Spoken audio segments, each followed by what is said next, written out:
Ladies and gentlemen, you know what time it is. Start the show.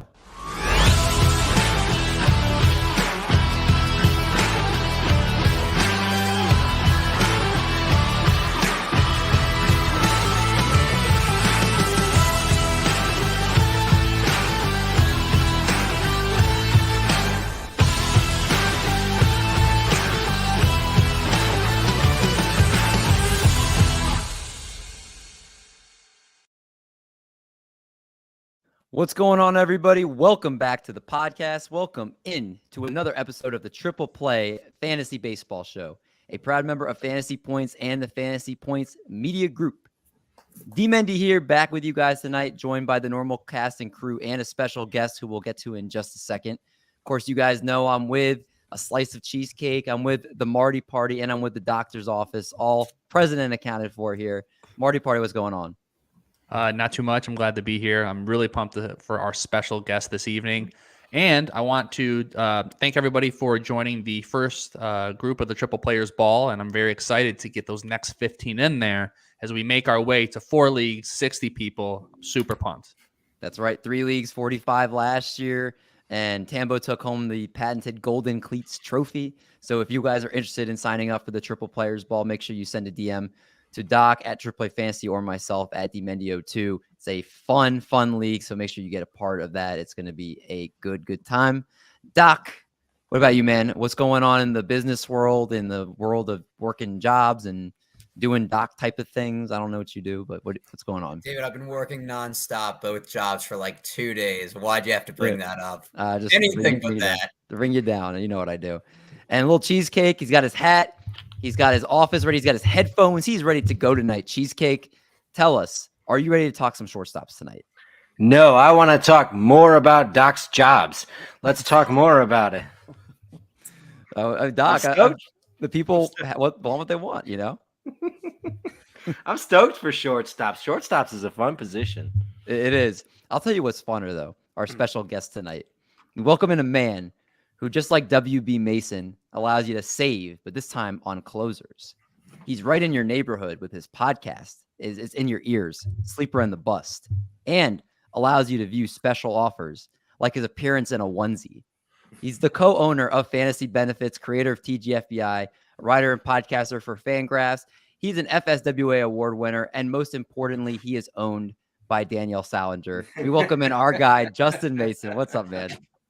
Danielle will thoroughly appreciate you mentioning the fact that she owns me as I skip out on date night that she had already planned on skipping out on to prepare for her PitchCon panel.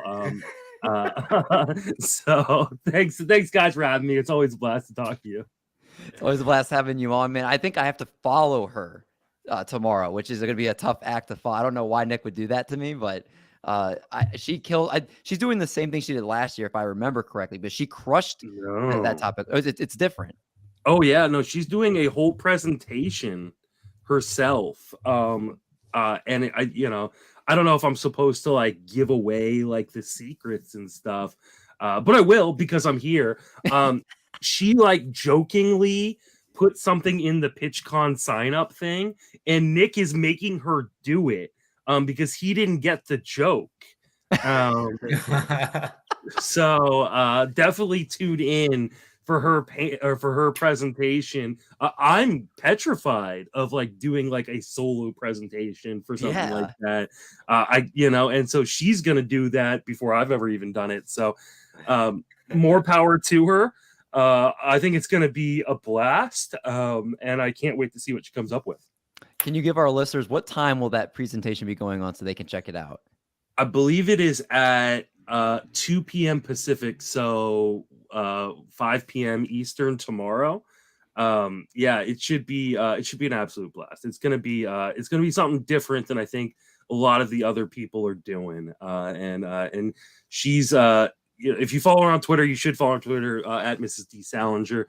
She is very, very funny. I expect it to be filled with a lot of humor, and I expect it to be really, really entertaining. So definitely tune in for that. Like I said, I am so upset that I have to follow that. She is hilarious. I can't wait to see what she comes up with for tomorrow. It's going to be a blast. Make sure you guys tune in. I know I will be. But tonight, Justin, shortstop's a big deal. It's a very popular position. There's a lot of different ways you can go with drafting this position.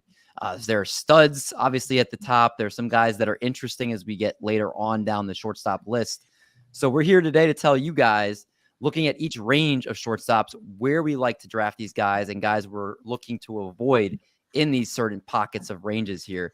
So we're going to go right back to you, Justin. We're going in that first top 10 shortstops over the last 2 weeks in ADP on the NFBC. And I would like to start out positive with a player that's going in the top 10 that you absolutely love to have here. Yeah, I mean, obviously, like, it's really hard to go wrong in the top 10 because the top 10 are, pretty much all studs. I really like Bichette, and I feel like he's getting a little bit disrespected. I know last year was kind of a quote-unquote down year, but he made a real swing change in the second half, kind of adding a scissor kick to his mechanics. And after that, he was just an absolute stud. And now you're talking about a guy that hits out to center a lot anyways, and they're going to be moving in that center field wall to kind of create more offense after the humidor that they added a couple of years ago has kind of made it a more neutral park. I think he could have just a monster year, and I don't know if there's anybody as safe as him kind of going in the back end of that first round. So like Bichette, if I'm drafting like, pick 12, 13, 14, 15, something like that, if I can get him right there at kind of the wheel, I'm going to be super, super happy. Well, it's funny because if you're drafting with Little Cheesecake, it sounds like he's going to be all over Bichette too. Is that the same reasons that Justin gave, LC, or do you have a couple other things you would like to tack on for the Bichette love here? I think Justin said most of what I'd like to say. The park is going to get better. His volume is going to be there. I think he could end up being, the second or third best shortstop overall after the season is done. I think he'll probably end up better than Bobby Witt as far as shortstops go because of his batting average and probable power. I think there's upside in the power too. He had 24 home runs and 48 barrels last year.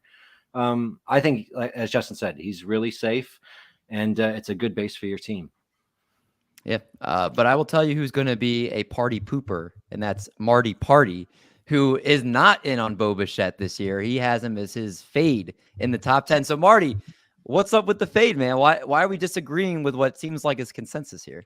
So picture this. It's at the end of the first round or the beginning of the second round.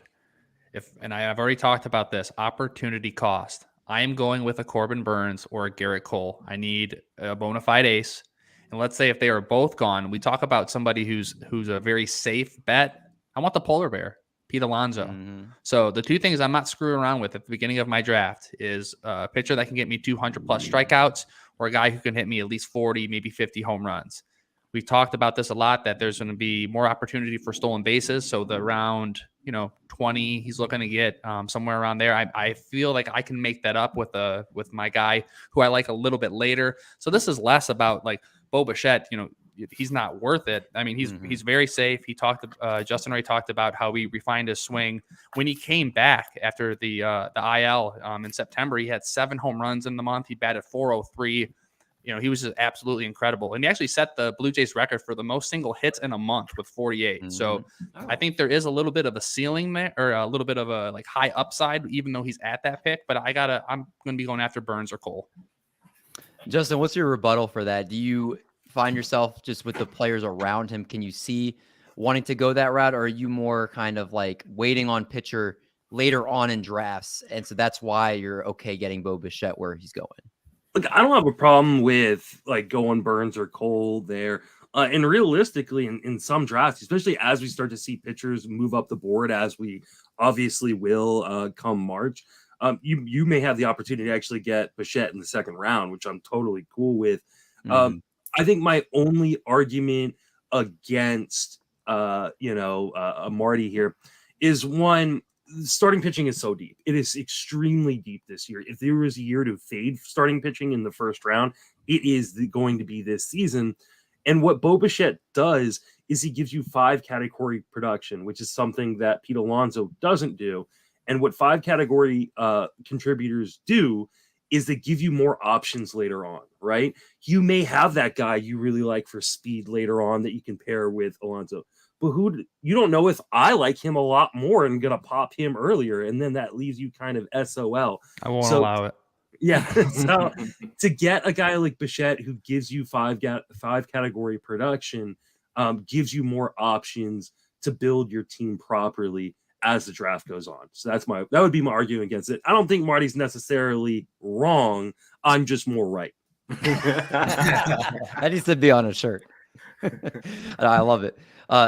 Here's interesting. We're going to stay with debates because this might be the most debated episode I think we've done with the position previews, because Doc coming out swinging for his love for Xander Bogaerts, while Lil Cheesecake and Justin Mason again on the same page with trying to potentially fade Xander this year. So, Doc, I'm going to let you take the floor, make your case, and then let them squash you with their rebuttal. Okay. Well, I mean, it's David versus Goliath at this point, right? Well, I'm not competing, so no. So, Xander Bogaerts is the 10th shortstop with an ADP of 78. So, really with him, you're getting consistency, you're getting durability. He's played in at least 84% of games in his 9 full seasons. Played in 88% of 8 of those 9. So he's pretty much a lock for an everyday player, barring injury. His K percentage has been below 19 for 8 straight years. He's a lock for basically 290 batting average. He's had that 7 out of his last 8 seasons. A lock for 10 to 15 home runs, 80 to 110, 10 to 15 home runs, 80 to 110 runs, 70 to 100 RBIs, depending where he hits on the order, 5 to 8 stolen bases. And he's providing you value in multiple categories and that you're not having to pay up for. He's going to be on a new team, but I don't think there's going to be the pressure that happens with a lot of first-year contracts, because I think the pressure will be on Tatis, will be on Machado, will be on Soto, and once again, playing in a better lineup. He's going to be in Colorado more often that year, so maybe you see the home runs go up a little bit.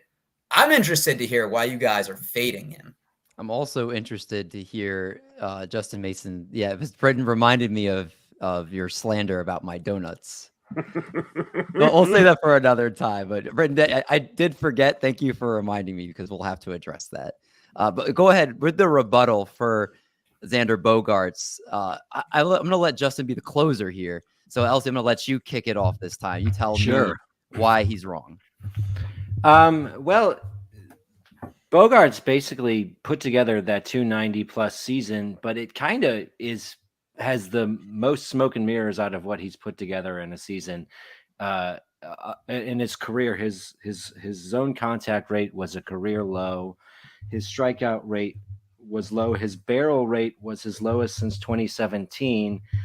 And he's moving to a much, much worse hitting park. And he's also always had a strong home road split where he's like a 312 career home hitter to a 285 career road hitter. Now his home hitting environment's going to be much, much worse. And I'm going to tell you guys that according to ESPN Park Factors, Petco was the worst park for runs scored in all of baseball last year. It is worse in home runs, worse in hits, worse in doubles, and much, much worse in triples than Fenway. So he's not going to be getting the park boost. And I do, while Doc, I really appreciate you letting him off the hook on the first year of a big contract. Maybe he does feel a little bit of pressure on that first year on a big contract. For me, I think that there's performance later on going after him, guys who I think are going to give you pretty much the same season going 40 and 50 picks later. I can't disagree with you there, Elsie. There's some valid points. Justin, what would you like to add? If he had played all of his games at Petco last year, his X home runs was 13. So he actually loses power going to San Diego. Like Doc said, worst zone contact of his career. He had a super high BABIP. That's why the average was up where it was.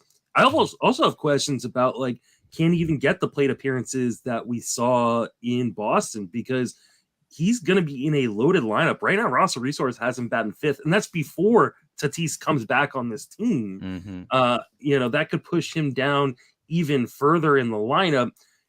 He is an accumulator, and I don't want an accumulator that's hitting 6. I want an accumulator that's hitting 1st or 2nd. And it's just such a boring profile on a team that has so many stars, and in a position that has so many stars. Like, I just think he's being completely overdrafted.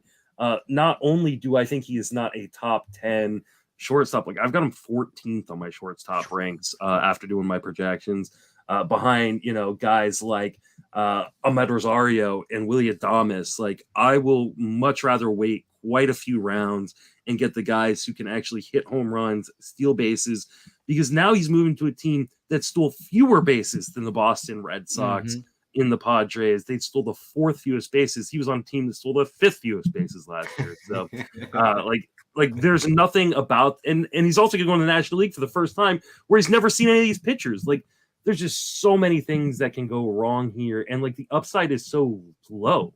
Like, if I'm going to take a gamble on a shortstop, I want the guy to have sky high upside, not like kind of a glass ceiling for upside. So you're taking a gamble when you take people like Byron Buxton in the 4th round or a Jazz Chisholm. You're not taking a gamble. I'm not doing either of those either. But like, so let me ask you, because obviously roster resource isn't the end all be all. Do you think the Padres would pay him that exorbitant amount of money to have him hit 6? I mean, I guess he theoretically could lead off, but I think he would hit 2nd.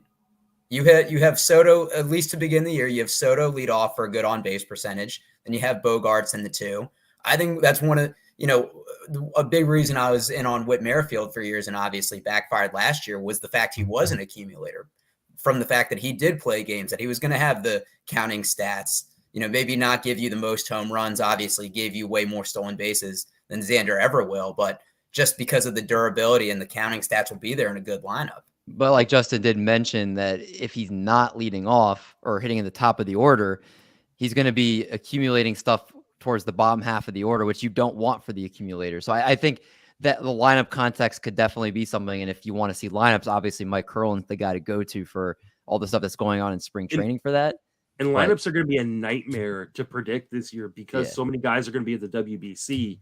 We're not going to have like spring training lineups like we normally do early on in spring training. So like, it's going to be really, I could see him batting leadoff. I don't see him batting second, because with the few amount of lefties that they have on this roster, they're and wanting to go kind of righty, lefty, I think they're going to lead off with a righty.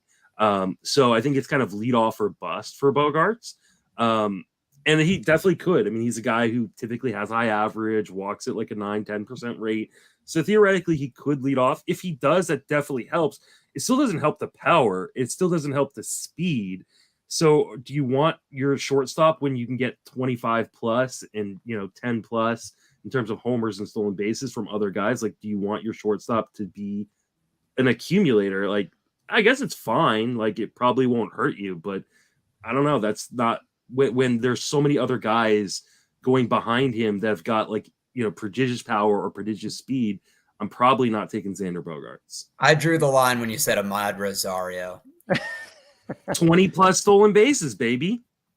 I'm going to save my Amed Rosario hate for when we get to that segment. Well, maybe we might have to make a bet like on the Razzball player rater who finishes higher or something. Let's do like it. That. Oh, I'd love that. All right. Well, then, Marty, let's get to you, because Justin mentioned that at this point, he wants a player that has a high ceiling, not a glass ceiling. And there's not too many shortstop that have a potential higher ceiling than your next player here, somebody who set StatCast records last year. Mr. Oneil Cruz, baby. ADP of 73.89, 8th shortstop off the board. That's around the middle of the 5th round. So roster resource has him leading off for the Pirates. Bad X projections have him at 550 plate appearances, batting .248, which won't kill you, by the way. 22 home runs, 19 stolen bases, 73 runs, and 67 RBI. He is one of only 3 shortstops projected for at least 19 home runs and more than 20 stolen bases. And we know his downside. I mean, he can't hit off-speed pitches. His strikeout percentage is in the 1 percentile. We know all of this, but he's only 24 years old. And I'm going to make sure that as I'm, progressing through my draft, that I'm going to be offsetting his potential down batting average with people who hit, who are going to bat 270, 280. And max exit velocity in the 100th percentile, sprint speed 98th percentile. 6'7", he's one of the funnest players to watch. And I put my money where my mouth is. When we all actually were in the Arizona Fall League draft, the 15-team draft and hold that we're still doing at FPAS. But I picked him up in the 6th round. So, money where my mouth is. I love his upside, and you just got to make sure that you offset it with people who have are going to have a higher batting average. But I love where he's going. He's the ultimate high risk, high reward, right? I mean, his profile is very volatile. The biggest question I have, and there have been people that have agreed with me and others obviously that disagree, but with the Pirates lineup as bad as it is, if he starts progressing, are pitchers going to pitch around him, quote unquote, in a sense, to where they're not going to give him many good pitches to hit? Will he get frustrated? Will he start chasing? And especially as being that young of a player, is he going to be able to adjust and just take the walks, or is he going to start becoming too aggressive? And that's my biggest concern, just in that sense, when you have a young player that's already the pretty much, assuming Brian Reynolds is traded, the best player in that lineup at that point. So that's my only question. I'm less worried about that because he is leading off. He is in control of his own destiny. And I don't, no matter what, you never want to put the leadoff guy on. So they're going to go after him, and they don't have to pitch around him because he's probably going to swing anyway. So, and when he does swing, he has the ability to, like I said, make really hard contact and take it to that next level. So I'm not too worried about that. And I think that, like, there's a little bit of a, fallacy around, like protection in the lineup, which is, it's been, proven that it's not really a thing. But I mean, you can't hide behind the fact that, Brian Reynolds is hitting second, Brian Hayes third, and then it goes the G-Man Choi, the ghost of Andrew McCutcheon. So obviously everyone around him isn't that good, but I love that he's leading off. That's going to give him the opportunity to steal the bases, and then the power upside's insane. Yeah, I mean, again, it's very tantalizing. So it could be something that could really pay off in a major way. And Brandon adds in the comments here, honestly, it would be hard to draft any Pirates players at this point, just my opinion. I mean, I'm curious, at top of my head, outside of Brian Reynolds and Oneil Cruz, the highest ranked player going for them right now. Like Mitch Keller is pretty much David Bednar. Yeah, David Bednar. Good call. McCutcheon, baby. Like, the Pirates lineup's not as bad as people make it out to be. Now, like, is it good? No, but like, it's not as bad. Like, That's true. If they do trade Brian Reynolds, that is a problem. It is an absolute problem. Like, he is a perfect, like, I love Brian Reynolds, and I love him even more if he ends up on another team, but that would be really, really bad news for both Hayes and Oneil Cruz. That being said, like, the slander about his, like, swinging and everything, he had a league average O swing, like league average. Like, I said on breaking balls specifically. Yeah. Like, I think Oneil Cruz is fine. Like, I do worry about, like, just the holes because in his swing, because he's so big. Like, we just don't have a long track record of 6'7" shortstops, like, being able to maintain like anywhere close to league average contact. But he didn't do a bad job of it in 2022. So, like, yeah, I love Oneil Cruz. Justin, you know who else is 6'7"? Aaron Judge. Aaron Judge, baby. Yeah. I hate, like, being like, who else is 6'7"? Kyle Blanks. Not saying he's Kyle Blanks. I forgot that name. Yeah, so, like, for every Aaron Judge is about 20, like, But you'd have to agree with the athleticism is what I'm talking about. Yeah, it's not like he's sure. some slob that's 6'7". He's like a top tier athlete. Yeah, and I mean, he's extremely fast. He's extremely strong. Like, I think there's a lot of reasons to like Oneil Cruz. Still scares the crap out of me. Like, I'm just not like and I've had a hard time pulling the trigger. So good on you, Marty, for pulling the trigger on Oneil Cruz, because I haven't been able to do it yet. It's definitely tough. He's a polarizing player.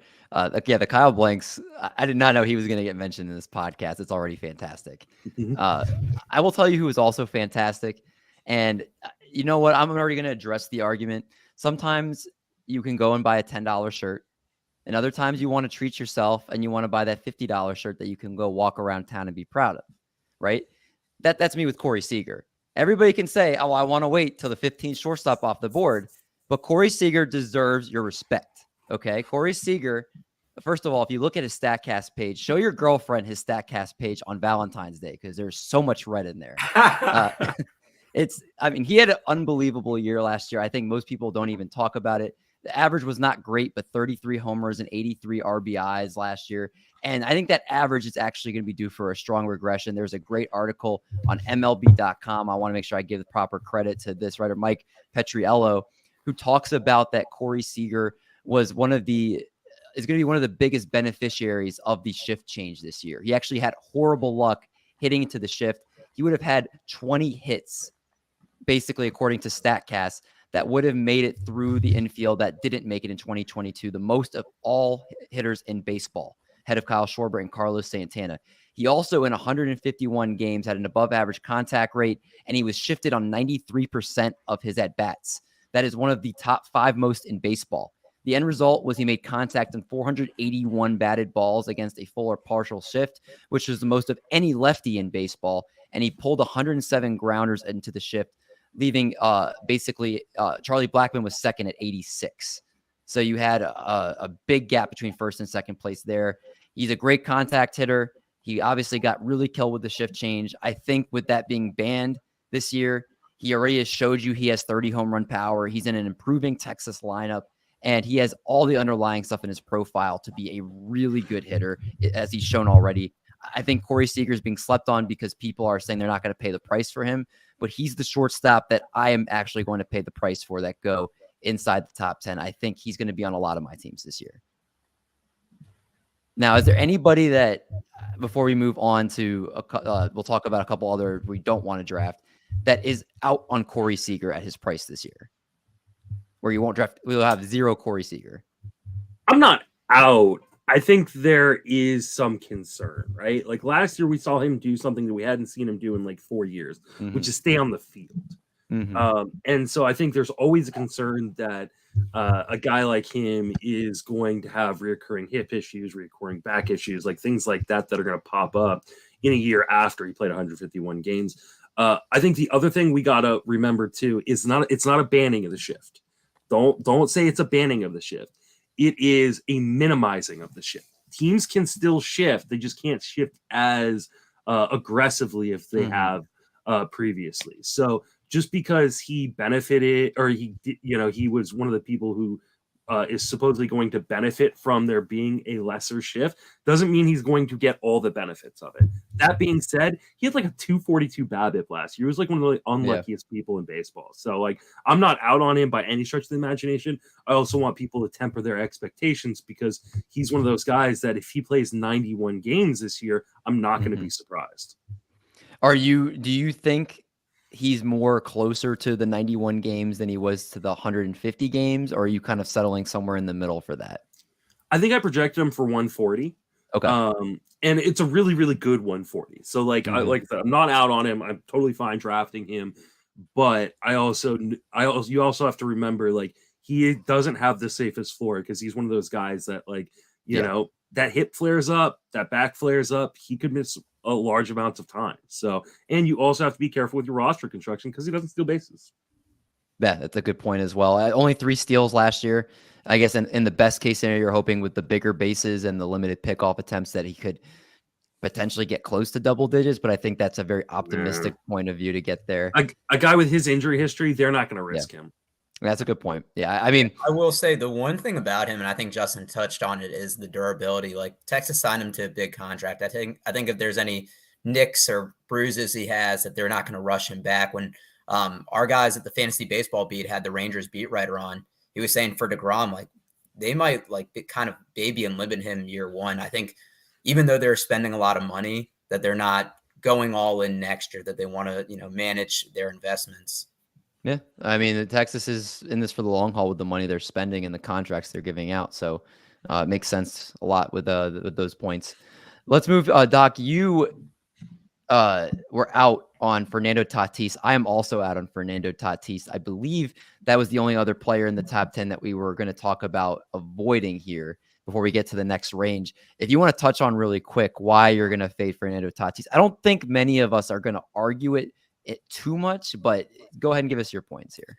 Yeah, I mean, it's just kind of where his ADP is at 15 right now, the third ranked shortstop. He hasn't played a game since October 3rd, 2021, and he's eligible to return on April 20th, 2023. So that's going to be 18 months since he last played. That means 18 months since he's last seen live pitching, since he's been in a major league game. And, he had a really, really great season before getting hurt and then suspended. But he still had a 27.6 K percentage. Is he going to be as aggressive on the base pass? Is he going to have that 30-40 stolen base upside coming back from injuries? And just to top on it, it's the maturity issues. He's somebody that got paid early in his career. Does he really care about baseball as much? And we've seen that with some people is once they get the bag, they don't really focus on the sport as much. So it's just, I can't take him at that price. Nothing against him as a player. He's extremely talented, but there's so much risk. I think the fact that he's in a 15-team league going still in the first round, he's right now going at 15.48.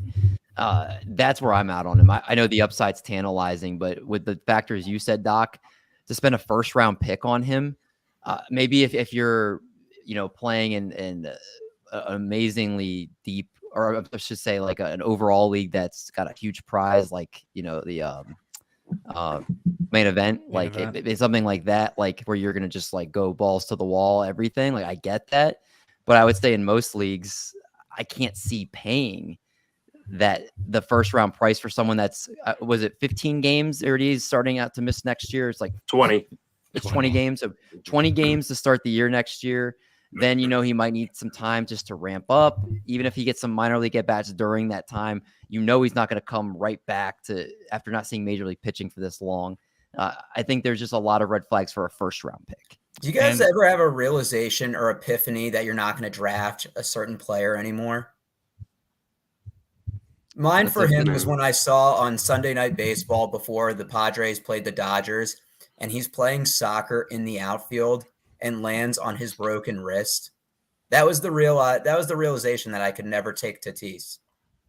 And last thing I'll say, because we didn't touch on it, but like unless you believe the ringworm story, it's possible he's been relying on steroids. We don't know, right? But it's something. There's a lot of question marks again for the first round price. Projections have him as the top shortstop. Yeah.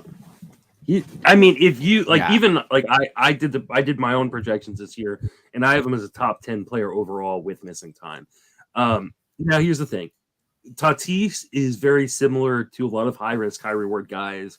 You can throw like Byron Buxton in kind of this. It is very league dependent. If you are playing in a 10-team league, take Tatis every day because there's replacement value on the waiver wire, especially if you have IL spots in your league, which most like 10 and 12 team leagues do.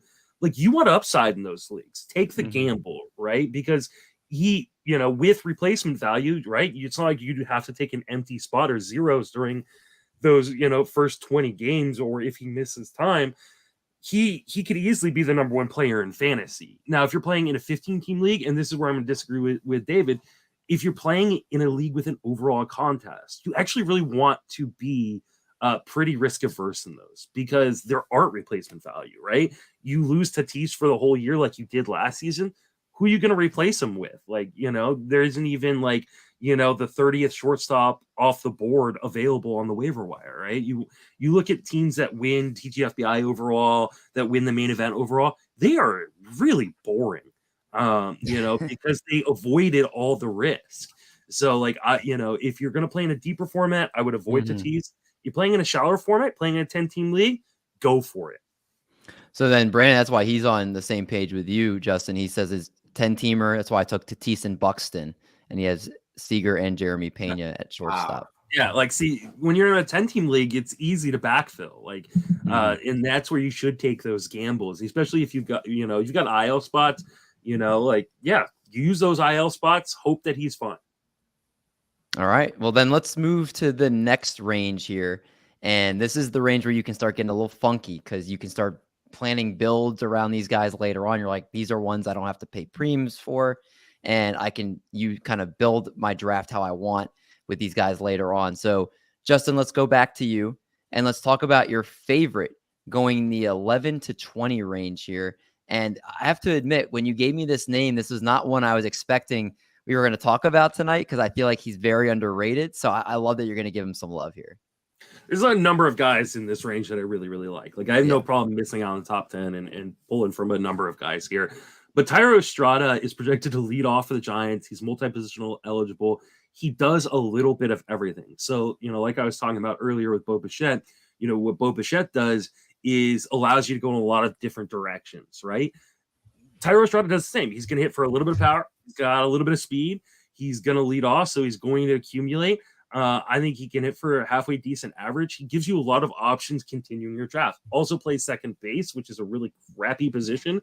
And so you can, have him cover over there for you. Thairo, maybe I'm being a little bit of a homer, but I think he's kind of just this jack of all trades that makes a lot of sense when you start getting to that point. Yeah, I mean, anytime you have a player leading off, you already kind of get our attention. And the fact, I mean, the Giants, you can make fun of that they didn't spend big money to get a player this year. Obviously, the Correa thing didn't work out, but like they tried.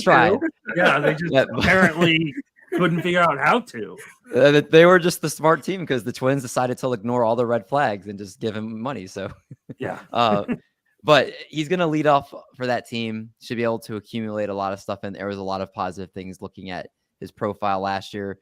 Not a horrible strikeout rate, a 16.5% last year, 2 straight years, 17.4% or lower.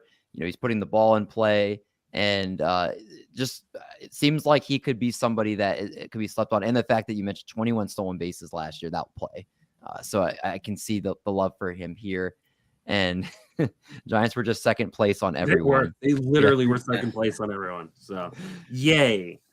Little cheesecake. Let's go to you next. Let's talk about your love for Javi Baez. So, I mean, I don't know if you're just trying to appeal to Marty Party right now because of all the Tigers talk that's negative on this show, but go ahead. No, I am on record, and you can put me on record again, as to say pretty much the entire Detroit offense is due for some positive regression. I don't know what the park changes are going to do, and I'm not counting on them as far as this is concerned. What I am counting on is just the fact that Javi Baez had over 12.5% barrel rate most of his career, and it dropped down to 8% last year. His BABIP was way down last year. And he really looked like someone who was not trying to be too precise, trying to be too perfect. His swing percentage went down, led to the best zone contact rate he's had in a long time in his career. But with Javi Baez, that's not really what you're getting him for. You want him for that loud contact. So what you saw is his chase rate went up, his zone contact rate went up, and his batting average and his power went down. What I think we're going to see is a little bit of a reversion back to the old Javi Baez, maybe not fully back to that 30 home runs, 30, 15, 30, 20 type season, but solid 20 plus, maybe as much as 30, and solid 10 plus stolen bases, and maybe as much as 15. And I think where he's going, pick what I have about 165. That's a pretty good price.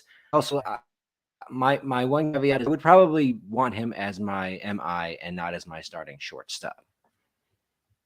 Marty, you watch as many Tigers games as anybody. Do you see the optimism that Cheesecake possess here? I do, and I actually talked about it a lot yesterday on Bubba's podcast, which comes out tomorrow, where I talk about the beautiful Detroit Tigers.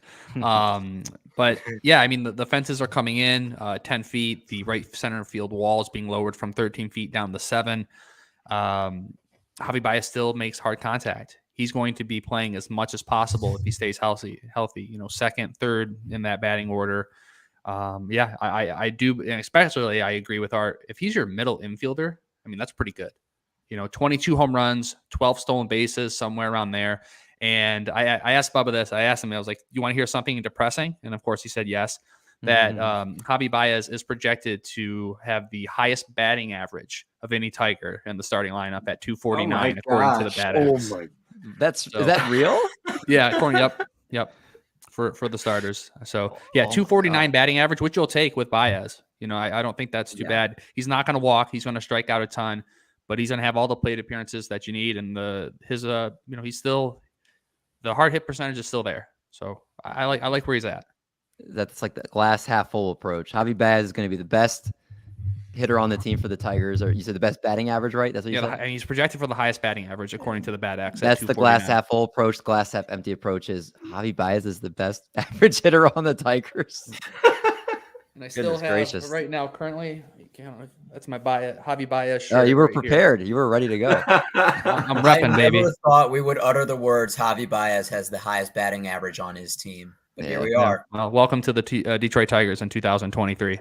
He's getting more love than Brandon Drury on this podcast. It's wrong. Yeah. But go ahead, Doc. So let's talk. Let's get away from the Detroit Tigers like we normally do, and let's talk about your love here. Who are you looking at? Well, staying in the division, it's Tim Anderson with an ADP of 84 at shortstop 12. Now, the big thing is he's missed a lot of time with injuries. You name a body part, it's probably happened. Finger, ankle, groin, hamstring, you name it. He's played 145 games or more twice in his career. So if he can stay healthy, that's really what I'm looking for. And I like the price this year. I mean, in 2022, I know he only played 79 games, but he had by far the lowest K percentage of his career at 15.7%. He had 13 stolen bases in those 79 games. He's had 4 straight seasons, batting over 300. I actually think the White Sox lineup is going to be improved. I know kind of there was a huge headache with La Russa last year and losing Jose Abreu, but when you look at their top 4, according to Roster Resource, Tim Anderson, Andrew Benintendi, Luis Robert, and Eloy Jimenez, who I think everybody's projecting a breakout for. I can see a lot of counting stats there.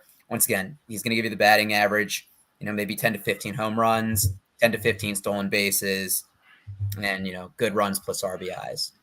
And I know we've mentioned this on other episodes before, but just the fact that they are going to have, like we talked about, new hitting coach in there and just a new manager. They really had the contact approach last year. Obviously, their leader in home runs being Andrew Vaughn, having under 20 home runs, really speaks volumes to the fact that they weren't trying to swing for the fences. They were trying to make more contact.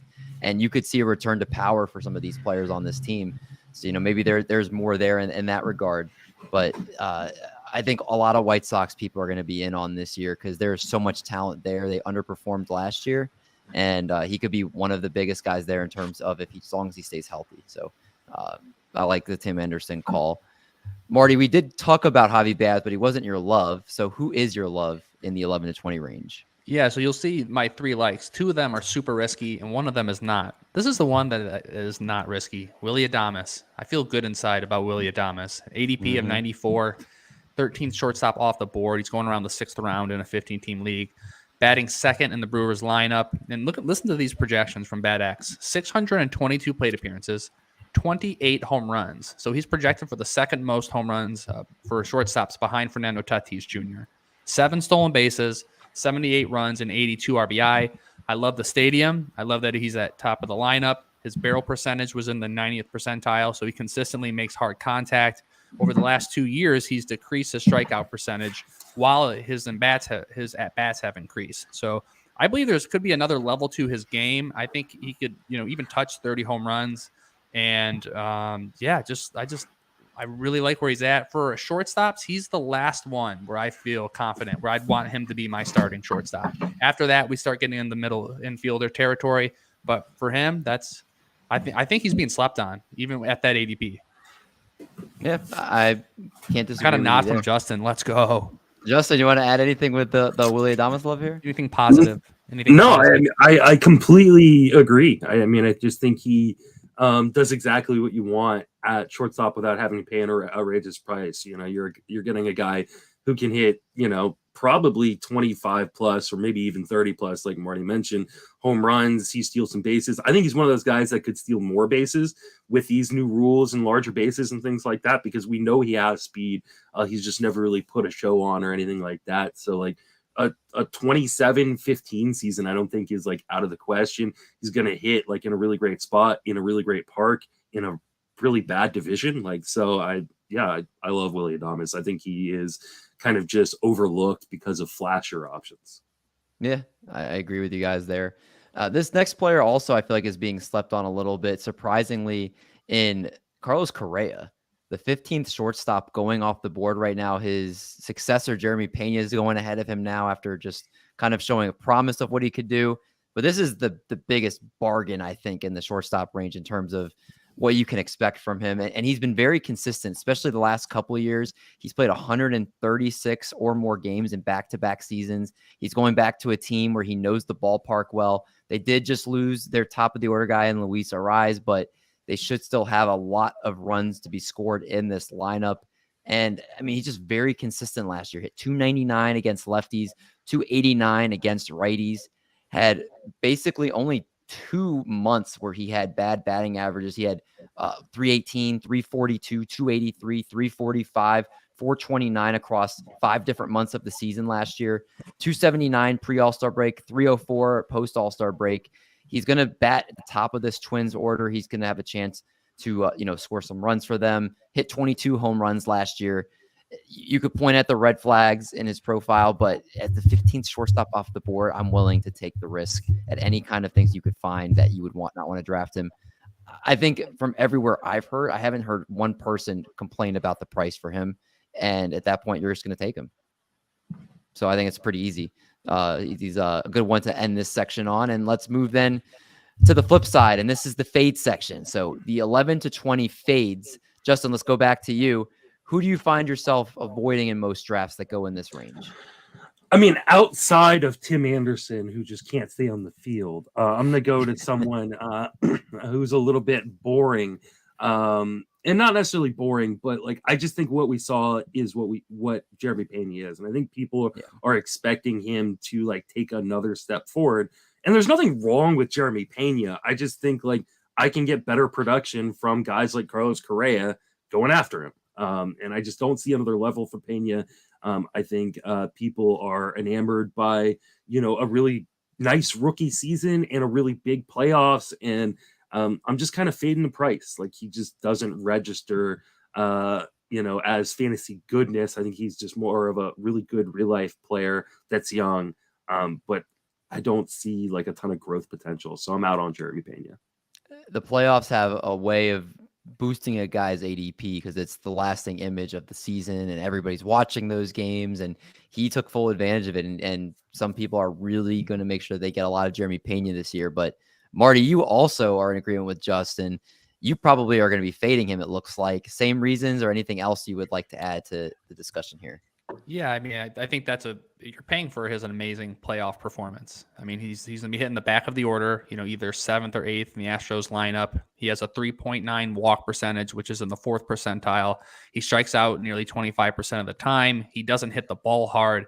There's just very limited upside, and Adames is going right where he is going. So no thanks. All right, easy enough. I don't think you'll find too much argument from us here.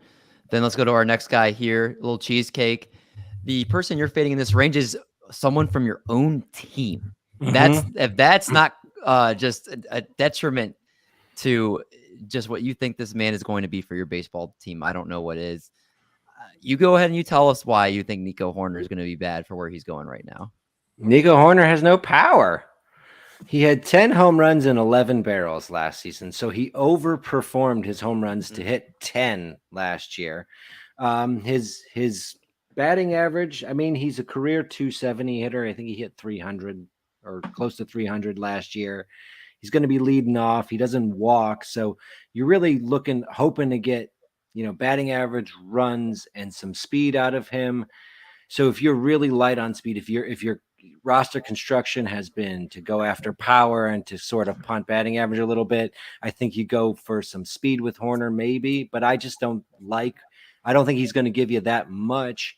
I don't think he has a lot of power, and I wonder if he's going to give you the counting stats and if he's going to give you a ton of growth and speed. I think he's going to end up with under 10 home runs and probably under 20 stolen bases, but that's just my thoughts. So you think he's pretty much almost just kind of empty batting average in a sense? Yeah, I do. I mean, he has a little bit more speed than like the empty batting average going late, which is why he's going like 150. Yeah. But I don't think that speed is worth as much because you're giving up a lot of power to like other guys going in that because you can get Correa, you can get Baez, you can get Rosario, Estrada. He's giving up home runs to all of those people, and he's not really getting a ton more stolen bases than those guys, especially guys like Estrada or something like that. All right, Doc. Wait, Must shaking his head. What did I say? He's You're so wrong on Nico Hoerner. I can't. Oh, counter, please. You Counter. love Nico? Unreal. And you know what? Before I sat down with Sarah Sanchez over on FWFB. I'm doing all 30 team previews in 30 days, and sat down with Sarah Sanchez, talked about the Cubs, and I kind of felt the same way as you. I was like, oh, it's empty power. Like, empty batting average. Like, what do I care? Dude stole 20 bases. Dude was like 5th in the major leagues in zone contact. And in a year where I have no idea how larger bases, lack of a shift, pitch clocks are going to affect things, what do I want? I want guys who can hit the damn ball, and all he does is make contact. He's going to lead off on an improved Cubs lineup. I think that Cubs lineup is going to be sneaky good this year, especially with, I think, a huge Seiya Suzuki breakout. I think Nico Hoerner is actually a steal right now. Like, he is an absolute steal at the price. He doesn't hit for a ton of power. He can get power elsewhere. But I can get batting average that late with speed. Sign me up. Also, Nico Hoerner is projected by the Bat X for 7 home runs and 53 RBIs and 17 steals. How many runs scored, though? With 66 runs scored. That's a bad projection. That's light. Yeah. I love him, but they also project him for just 576 plate appearances. So they're not projecting him to lead off, which is what he's going to do. They should be adding like almost 50 plate appearances. That you add 50 plate appearances and you start going, oh, well, that's double digits home runs. That's 20 plus stolen bases. That's 80 plus runs. That's a much better projection when you add the actual proper playing time there. They do have him for 576 plate appearances, but yeah, I mean, if he's leading off, I would expect that that's going to be higher as well. So we just need to keep him, see where he's going to be in the lineup. Brandon does agree with you, LC. So he's on Team LC for Nico Hoerner, but we'll see. It's a winning situation for you because either you're wrong and he's producing well for your team, or you're right. And then I think he's a good baseball player. I don't think he's a prototypical leadoff guy because he doesn't take a lot of walks. And I think he's more of like an old school 2-hitter or a modern 8 or 9 hitter in a really good lineup.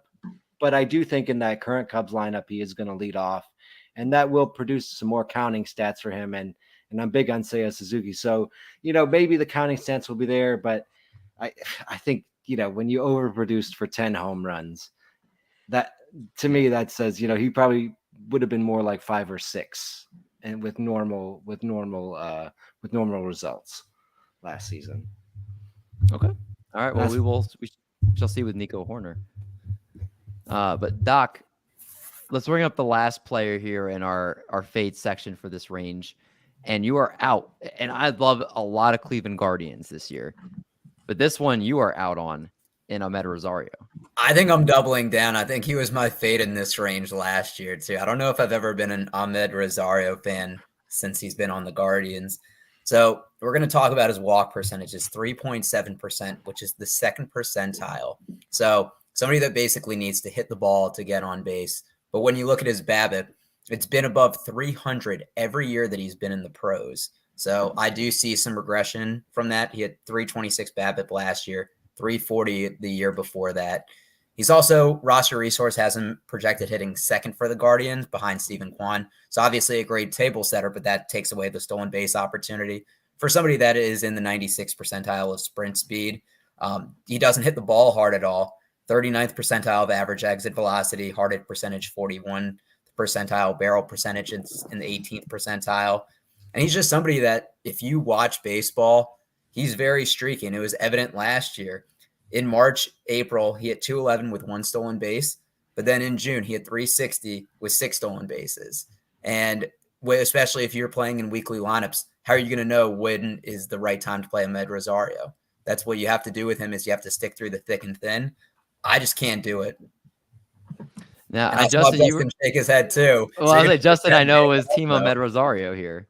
Like, I don't understand. You guys don't like players who make a lot of contact and hit high up in the lineup and steal bases. I know, like, people are like projecting like these, massive stolen base numbers because enlarged bases and pickoff rules and things like that. Like we don't know. But what I do know is that Amed Rosario can hit the baseball. I also know that he can steal bases. You said that hitting behind Steven Kwan, he's going to steal less bases. He stole 16 of his 18 bases in the 2-hole last year. Like he just runs. Like he's just going to run. Maybe the power takes a little bit of step back, but you're going to get average. You're going to get stolen bases. You're going to get a whole bunch of runs scored. I don't know why you dislike Amed Rosario. It doesn't make a lot of sense to me. Do you see him having a high BABIP again this year? Because I think he's never had a batting average over 300, and he doesn't walk. So you're basically hoping that BABIP stays high. I mean, the BABIP wasn't high. It was right. It is right at his career average. He had a 326 BABIP last year. He's a career 327 BABIP guy. Like that is his BABIP. Like BABIP should be higher this year because of the limited shifts. What about there's the sense? So if you look at his games played in his career, pretty much since 2018, he's played a minimum of 141 games in a full season. Last year, at 670 plate appearances. So he seems like he's accumulating a lot of stats based on the amount of games he's playing. Because he's playing in 153 games and still only had 11 home runs. Obviously the stolen bases are great with 18. Are you worried that if he were to play like 120 games, that those numbers would look very different to the point where he's being drafted? It's not worth it.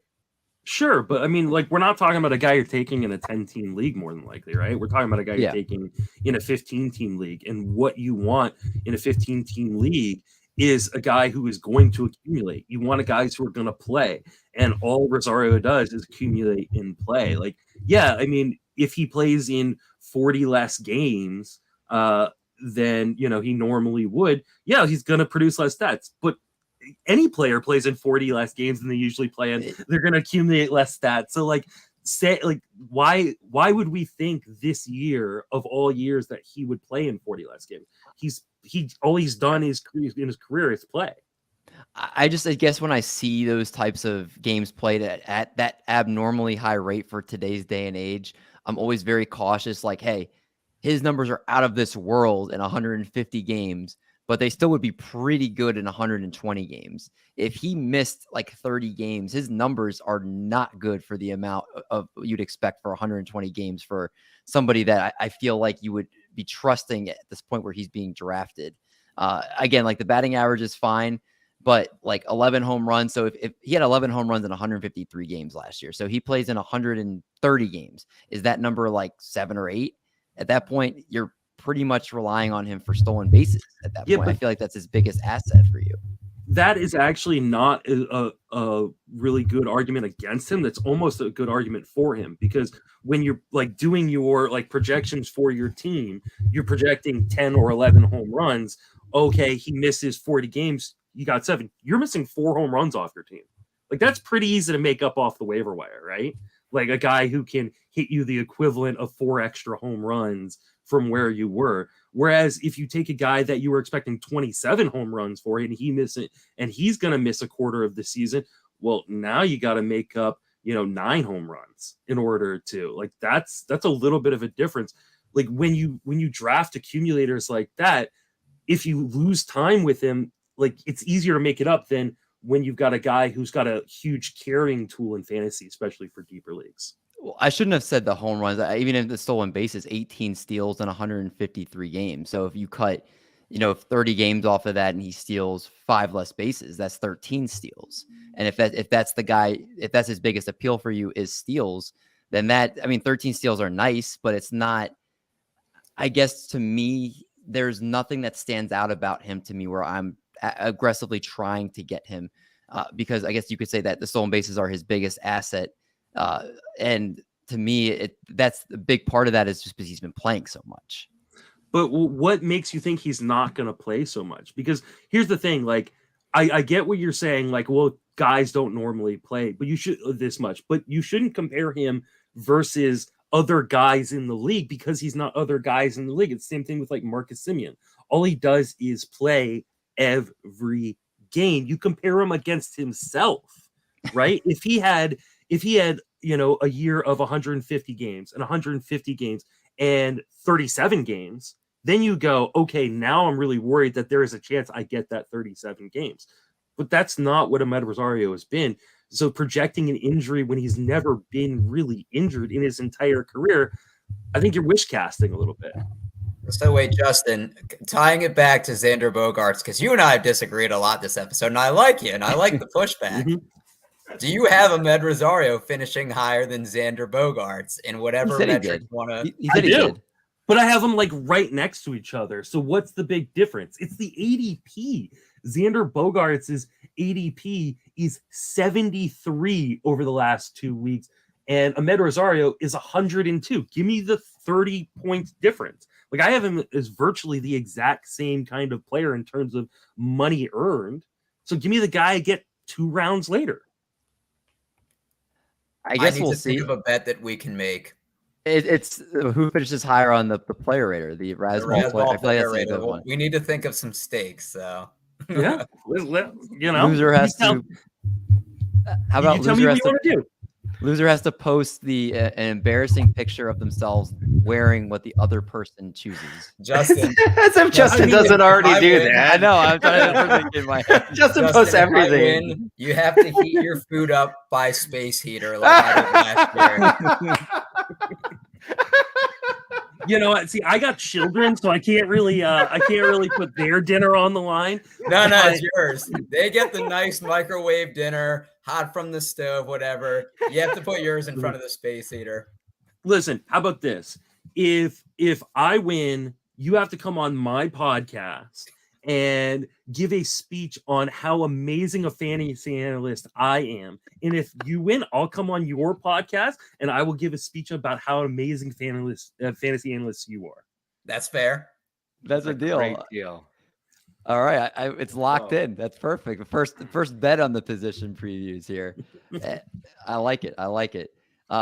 Britton, don't worry. We are about to talk about this man, Adalberto Mondesí. We could not go this episode and not bring his name up.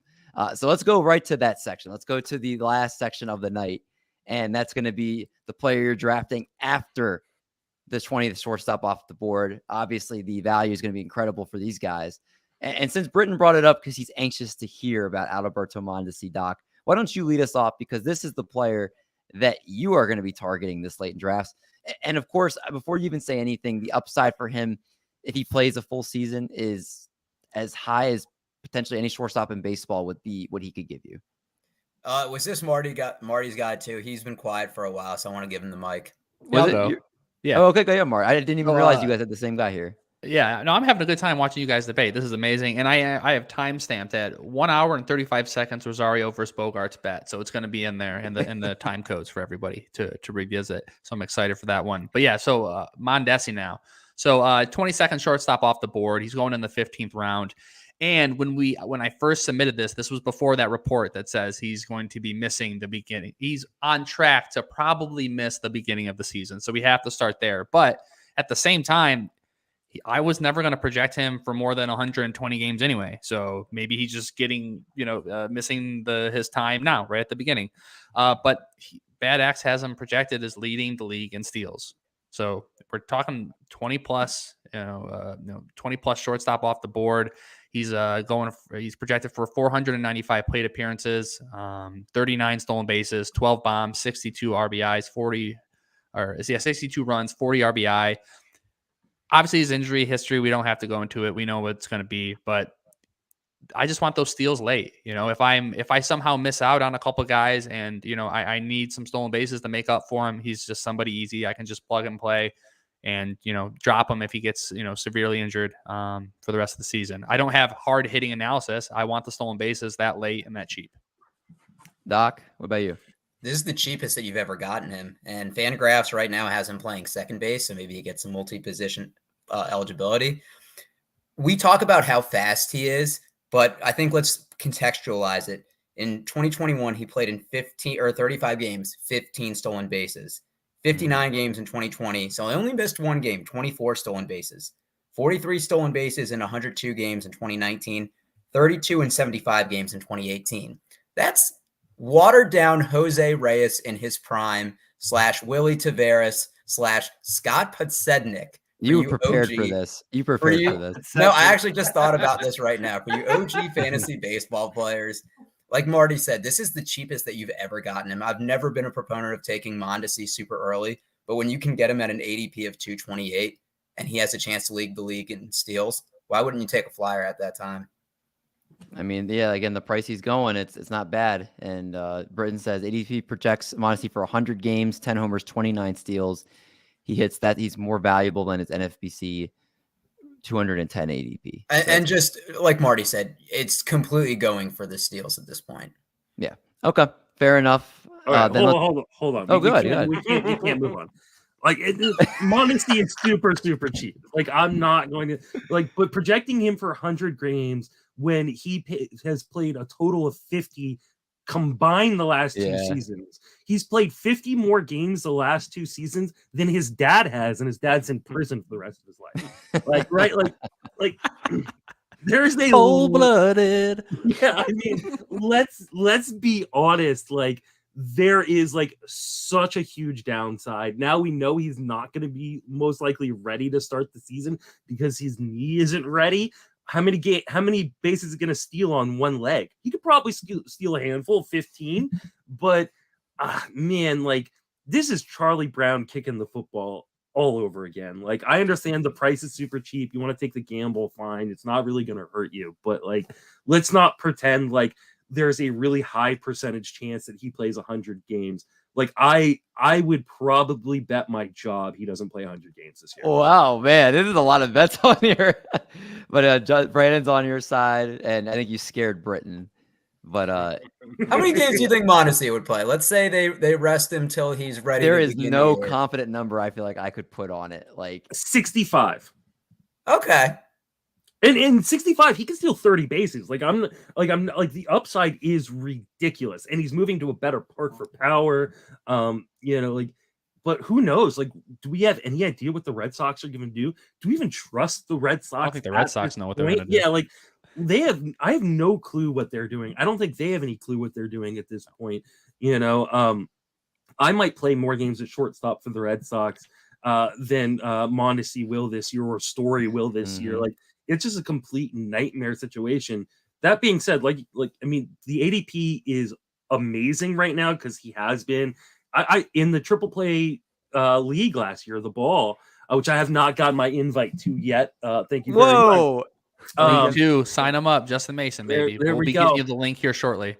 All right, good. Got him. I took him in the 4th round last year and paid the effing price for it.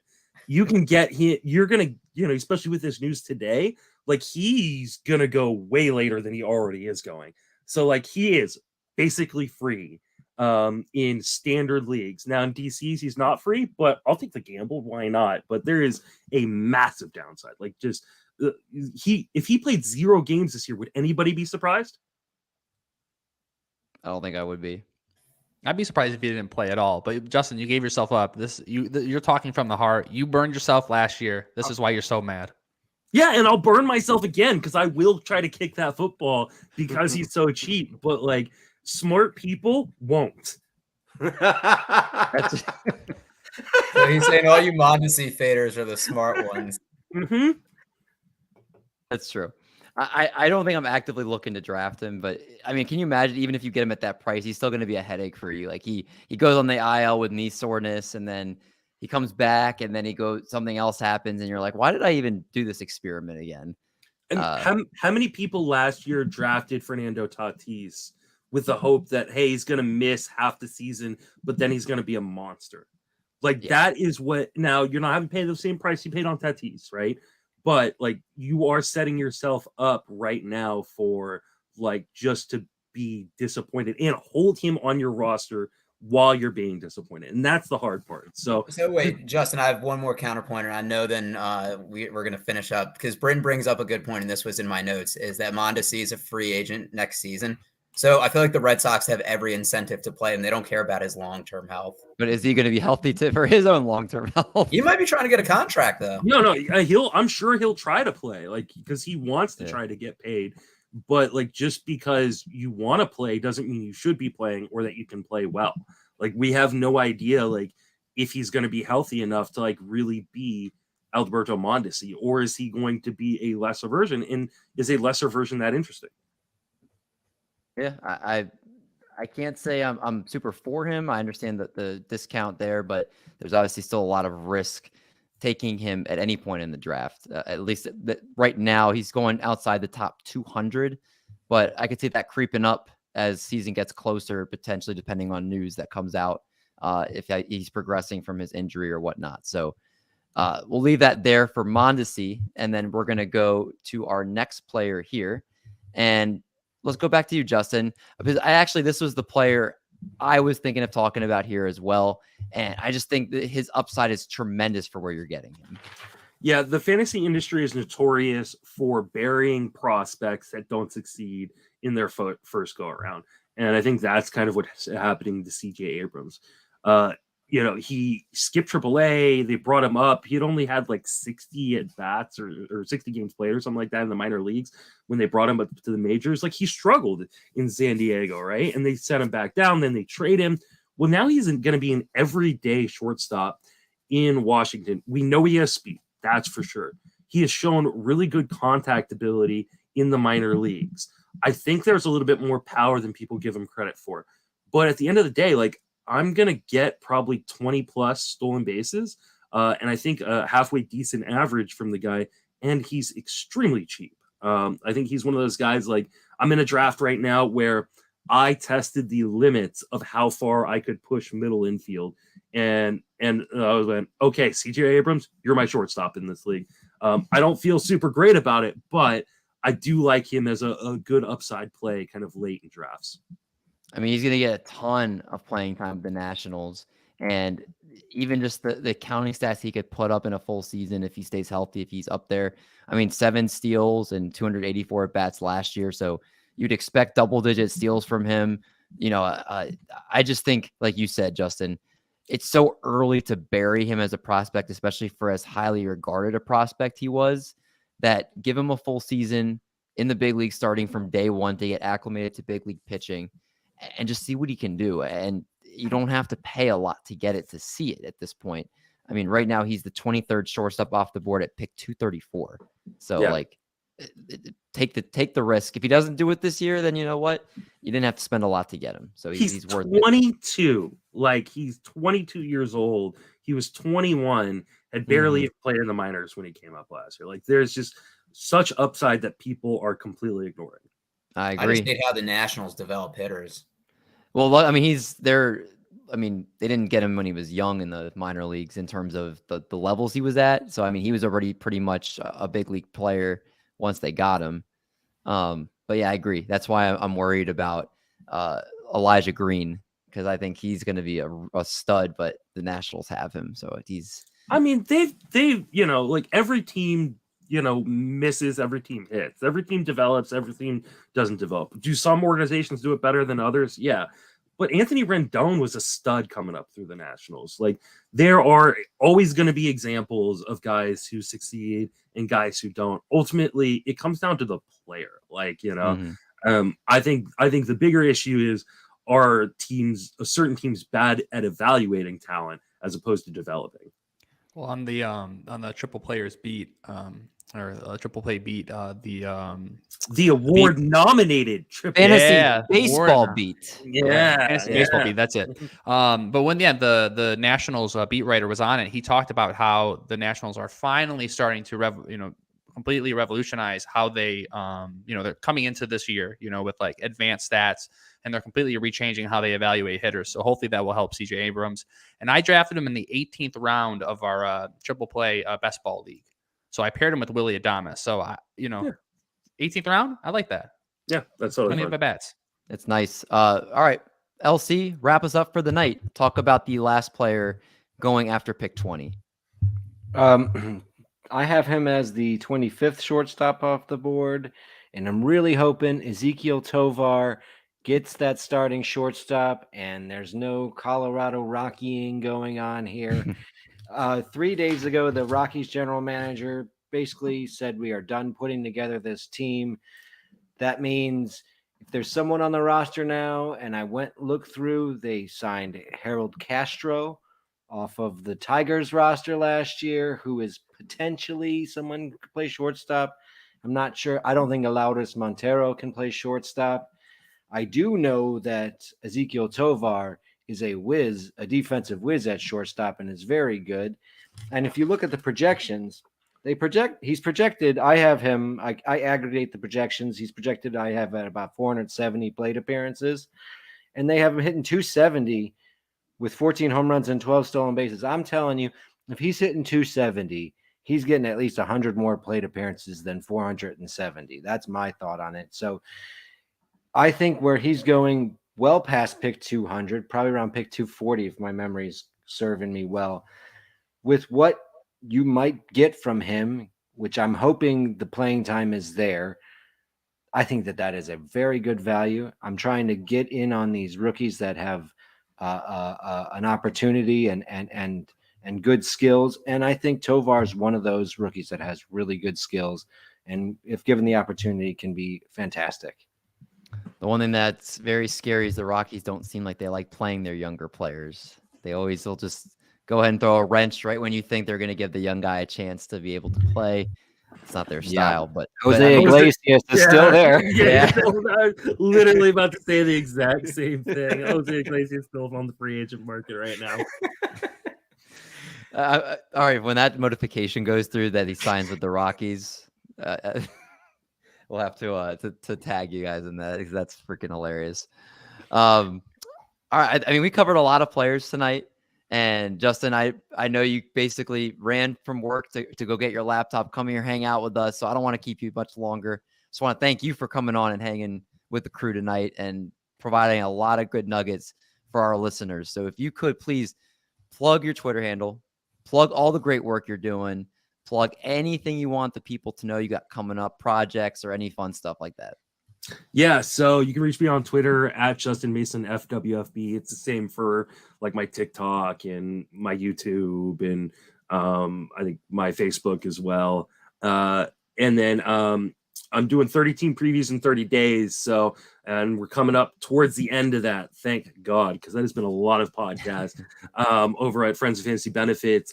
On the Sleeper and the Bus, TGFBI podcast will probably be restarting here as well. And then I've got something in the works right now that I can't announce because it's not guaranteed yet, but potentially some more content coming your way in the near future for me as well. So, TGFBI signups got till the end of the month. If you want in TGFBI, go sign up. If you want to try to win your way in because you're not in the industry as of this moment, TGFBI satellites are available to sign up. Go to tgfbi.com. 450 last year, was it? It was something 460. Like that, right? I don't know if we're going to have that many this year. So far, we've only got about 415 people signed up, with about 80 people who played last year that haven't said they're out, but haven't signed up. So we have the potential of getting to 500 this year, or potential of falling short of where we fell last year. Either way, it'll be a lot of fun. So, I hopefully we'll get to crush you all, because I was pathetic last year. I've finished both years. I think I was like 81 my first year, and I was like 86 last year, trying to get lower on there. I know, what was it, Marty or Doc? One of you guys was up high really for like most of the season. I was second after the third day, and I screenshot it. And I said, guys, you'll never be higher than I was at any given moment. And then Michael Richards won it. So yeah, Michael Richards crushed it. Yeah. 2021, I was like top 25 for, up until the last, few weeks, but then I dropped about 75th. Last year, we're not going to talk about last year. Don't worry about that one. Yeah. I did a whole series over on Fangraphs talking about how awful my teams were last year. I called it my apology tour. I deep dove every single team on how bad they were. So things can't be any worse this year than they were last year. So I'm really excited for what should be a pretty good season. The bounce back year. Here we go. Redemption. All right, I love it. Well, for Justin, again, make sure you're checking out all the great stuff he's doing right now. He's one of the pioneers in the fantasy baseball space and does great work. So check out all his great stuff. But for Justin, for a little cheesecake, for Doc, for Marty Party, I'm D Mendy. We're going to make like a bread truck, and we're going to haul these buns. Catch you guys in the next one.